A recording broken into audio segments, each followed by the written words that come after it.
People in the valley used to laugh at him, not because he was cruel, not because he was strange, but because to them he looked useless. While others rushed through life like they were being chased, he moved slowly. While others argued, he listened. While others fought the world, he seemed to let the world pass through him. His name was Shen, and the villagers called him the man who did nothing. Mist hung low over the valley like wet cloth. The river was quiet this morning, but the village was not. People gathered on the packed earth road outside the fields because a line of riders had appeared at dawn. Silk banners, polished saddles, and a carriage with lacquered wood that reflected the gray sky like a mirror. In the carriage sat Lord Yan. Not a warlord, not a bandit, something worse. A man with papers. He stepped down into the mud without letting the mud touch him. Behind him, soldiers in clean armor stood in a half circle, hams resting on their hilts like a habit. Lord Yan smiled as if he had come to watch theater. "I heard," he said, voice loud enough for the whole village, "there is an old man here who stopped a flood without shouting, starved a wildfire without fear, and opened a gate that made a bandit lord retreat." The villagers looked at one another. They felt pride rise in their throats like hot tea. Han stepped forward immediately, chest lifted. "Yes," Han said, "Master Shen lives here." Lord Yan's smile widened. "Good. Then let us play a game." He snapped his fingers. A servant unrolled a scroll on a small table, weighing the corners with stones. 3 races, Lord Yan said. 3 horses, 3 rounds. At the edge of the road, his stableman led forward 3 horses. The first was tall and black, restless, stamping the earth as if it disliked being alive. The second was dark brown, steady and strong. The third was smaller and leaner, still sharp-eyed, still proud. Lord Yan looked at the village as if offering a gift. "If your horses win 2 of 3 races," he said, "your taxes remain the same this year." A gentle pause. "And if you lose," his eyes moved across the crowd, slow, patient, "then your taxes double, and I will take 20 men for imperial work, roads, canals, stone hauling, where they will not return for a long time." A hush spread. Even the wind seemed to lower its voice. Somewhere near the cedar grove, a crow called once, then stopped. Han's mouth tightened. Wei felt his heart speed up, because this was not a game. It was a cage made of rules. Han forced a laugh. "We accept," he said quickly, as if refusing was impossible. He turned to the villagers and raised his fist. "We will train, day and night. We will run the horses until they breathe fire. We will win." Cheering rose, but it sounded thin. Lord Yan leaned back, satisfied. He knew what they didn't. He had already seen their horses. The village had 3. They were good for peasants, but compared to his, they were not in the same world. And Lord Yan loved this kind of victory most of all. Victory where the opponent exhausted themselves first. That night, the valley was cold. Fog rolled down from the ridge and sat in the courtyards like quiet smoke. Wei went to find Shen. Of course, Shen was by the riverbank, not training, not shouting orders, not gathering men, just watching.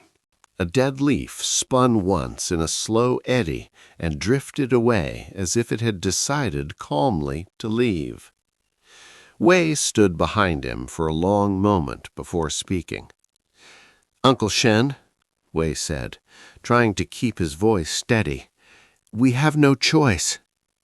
Shen didn't turn. He dipped his fingers into the river, lifted them, and watched the water slip off his skin without resistance. Wei spoke faster, afraid of silence. Lord Yan's horses are stronger, faster. If we lose, he takes men. My uncle, your neighbors. We can't just accept that." Shen finally looked at Wei.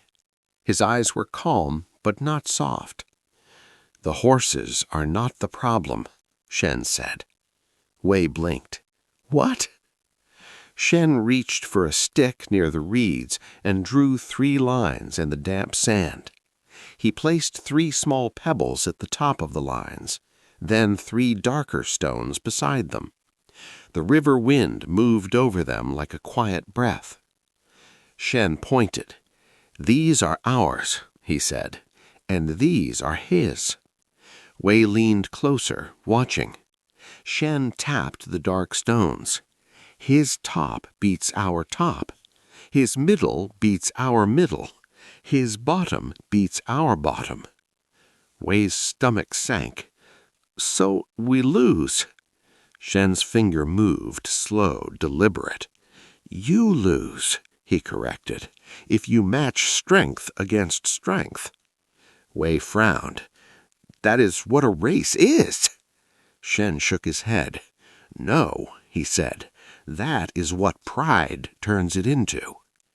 Wei opened his mouth, then closed it. Shen rearranged the pebbles. He moved the village's weakest pebble to face the noble's strongest.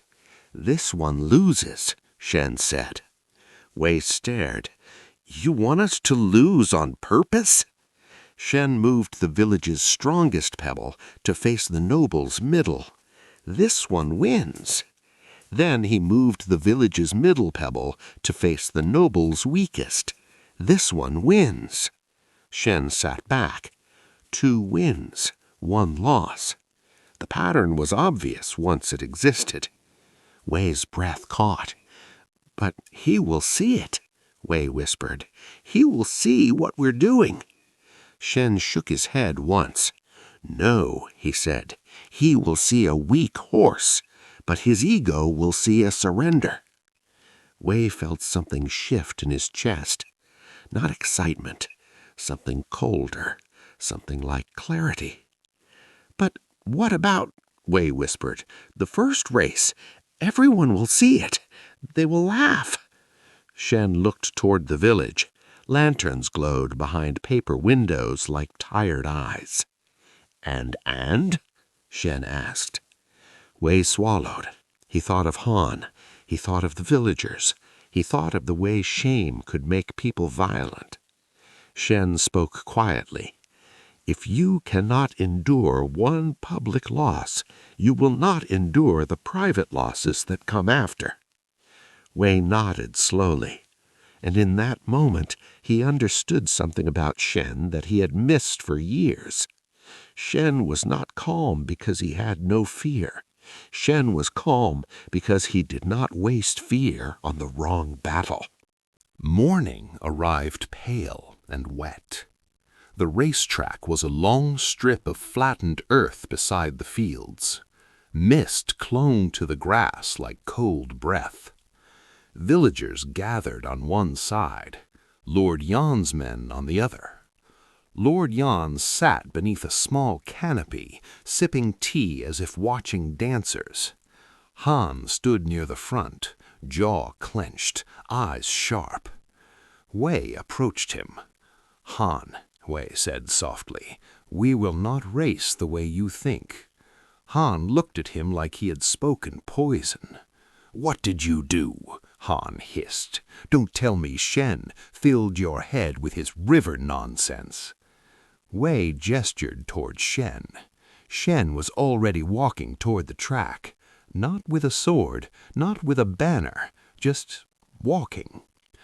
Han followed Wei's gaze and his face tightened. "What horse are you bringing first?" Han demanded. Wei hesitated. Then he said it. "The weakest." Han's eyes widened.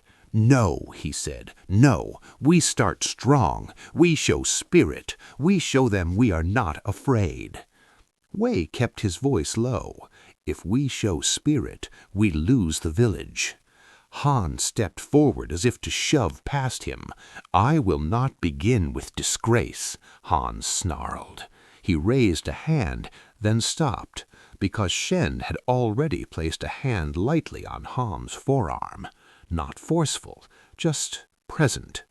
Han froze like a man who had walked into a wall he did not see. Shen didn't look at Han. He looked at the track. "Let them laugh," Shen said. Han's throat worked. He wanted to scream, but something in Shen's stillness made screaming feel childish. Lord Yan's herald called out the first match. Lord Yan pointed. "My best against your best," he said lazily. Wei's heart jumped, but Shen lifted one finger. "No," Shen said. The crowd murmured. Lord Yan's smile faded a fraction. "This is my game," Lord Yan said. Shen's eyes didn't change. "You offered 3 races. You did not write the order." Lord Yan stared. A servant leaned in, whispering. Lord Yan's lips pressed into a thin line. "Fine," he said. "Choose."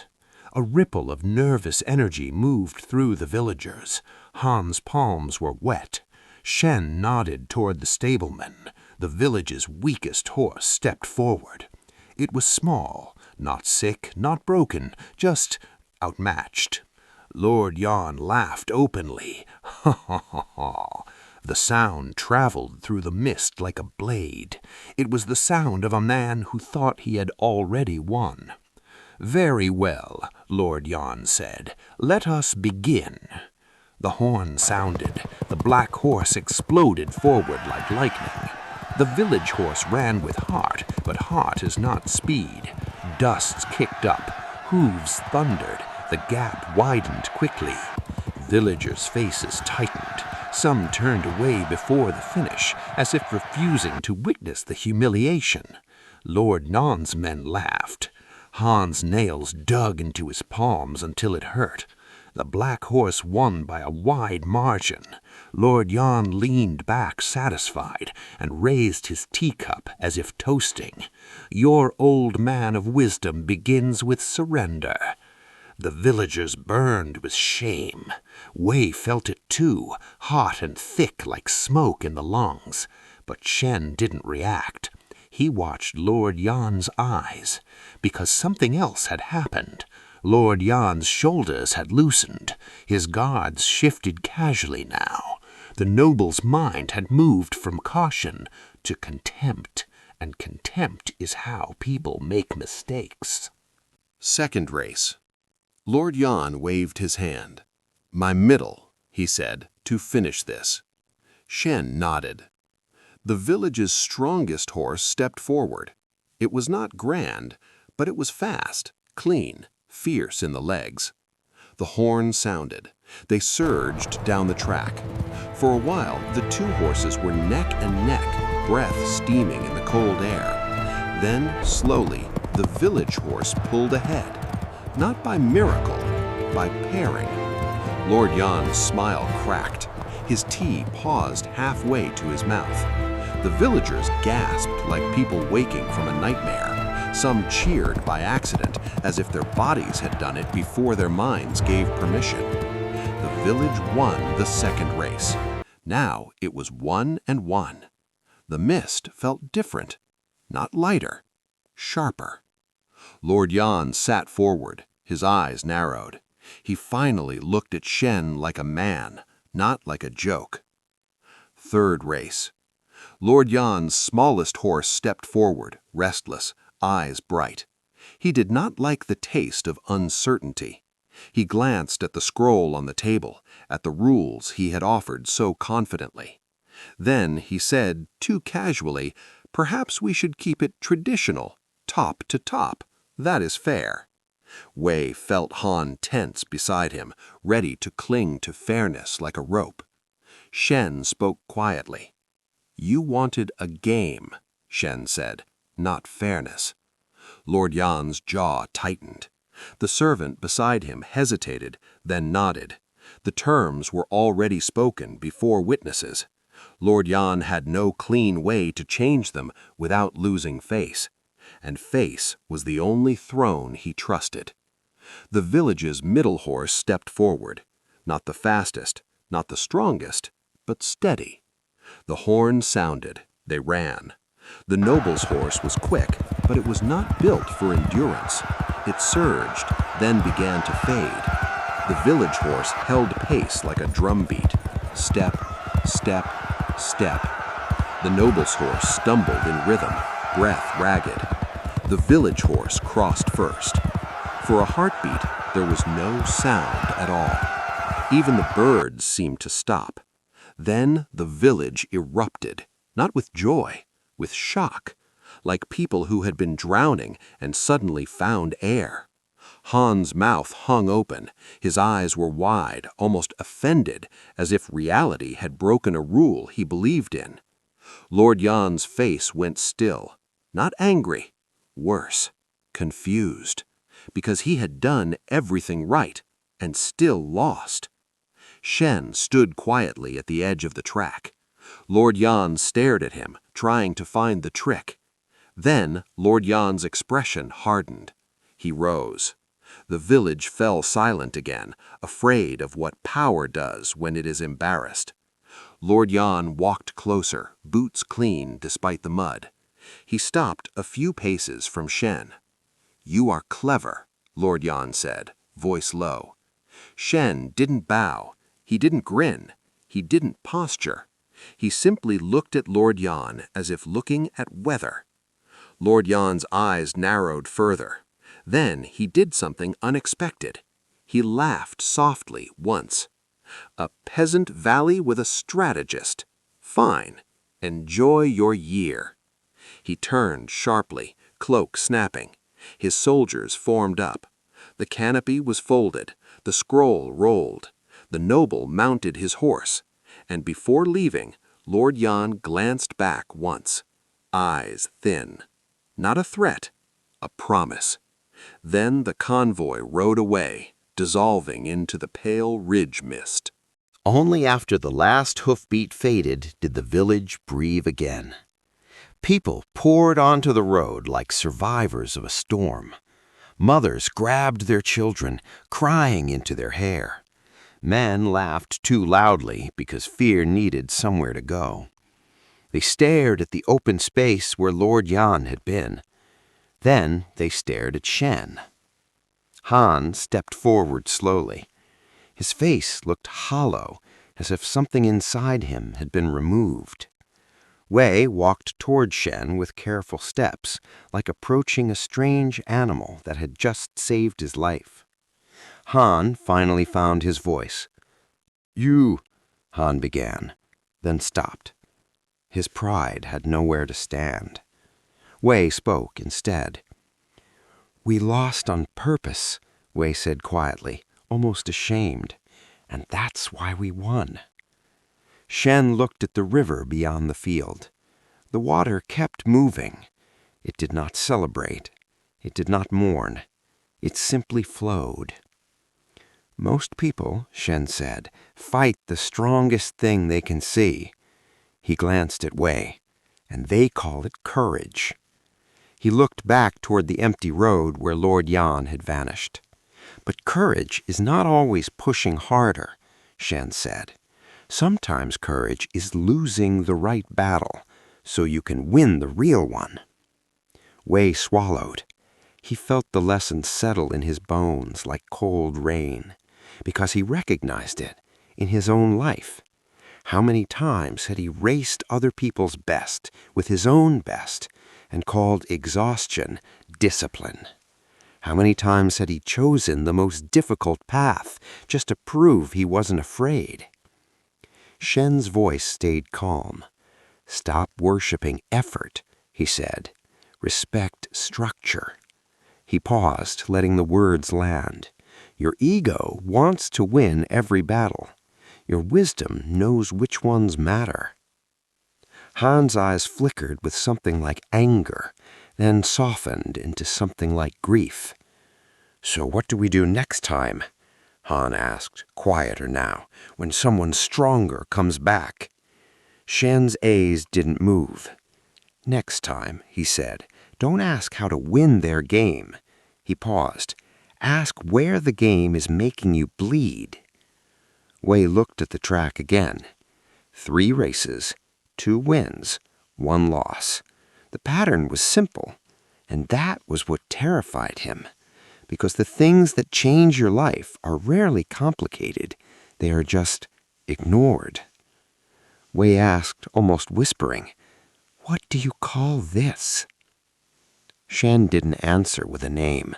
He only said, "Stop celebrating struggle and start respecting reality." Wei listened to the river, and he understood the darkest part of the lesson. Lord Yan wasn't defeated by horses. He was defeated by his own certainty. Because when you give a monster nothing solid to grab, it grabs its own mind. And sometimes the simplest way to survive is not to become stronger than the world, but to stop feeding the part of the world that wants to crush you. Because the most dangerous prison is not the one made of walls, it is the one made of how it must be done.